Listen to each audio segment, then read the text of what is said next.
ప్రగాఢ నమ్మకం. ఎందుకంటే ఫిలిం అలా ఉంది, అంటే డీసెంట్గా వెళ్తుంది. కొన్ని డైలాగ్స్ అయితే ఎంత ఒక డబ్బు గురించి చెప్పే డైలాగ్, మనకి డబ్బు వచ్చాక మనం పెరగాల్సింది మనం గర్వం కాదు అంటే ఒక డైలాగ్ సూర్య గారి చేత, అంత పెద్ద హీరో చేత అలా డైలాగ్ చెప్పించడం చాలా చాలా చాలా బాగుంది. కంపల్సరీ ఇది ఒక లక్కీ భాస్కర్ లాంటి స్టేటస్ని అయితే ఫిలిం అందుకుంటుంది, అలాగే సక్సెస్ కూడా అందుకుంటుందని నేను అనుకుంటున్నాను. ఇంకోటి, ఈ ట్రైలర్ చాలా డీసెంట్గా స్టార్ట్ అయ్యి ఒక పిల్లాడి బోన్ మ్యారో కావాలి, ఆ బోన్ మ్యారో ఎవరిస్తారు, ఆ ఎవరిచ్చే దగ్గర నుండి అంశం స్టార్ట్ అయ్యి వీళ్ళకి ఎలా పరిచయం అయ్యింది.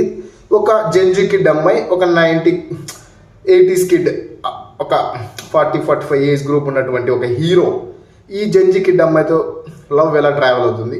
ఇది చాలా బాగా, అంటే ఒక ట్రైలర్లో మనకు కన్వే చేశాడు. ఫిలింకి మనం ఎందుకు వెళ్ళాలి అనేది ట్రైలర్లో కంపల్సరీ కన్వే చేశాడు.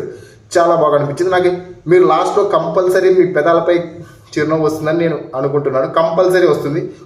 ఒకసారి లుక్ వేసేయండి ట్రైలర్ని, అలాగే లుక్ వేసి ఎలా అనిపించిందో కంపల్సరీ నాతో మీ భవానీతో షేర్ చేసుకోండి. Thank you so much. It's my pure opinion. Subscribe and like, comment.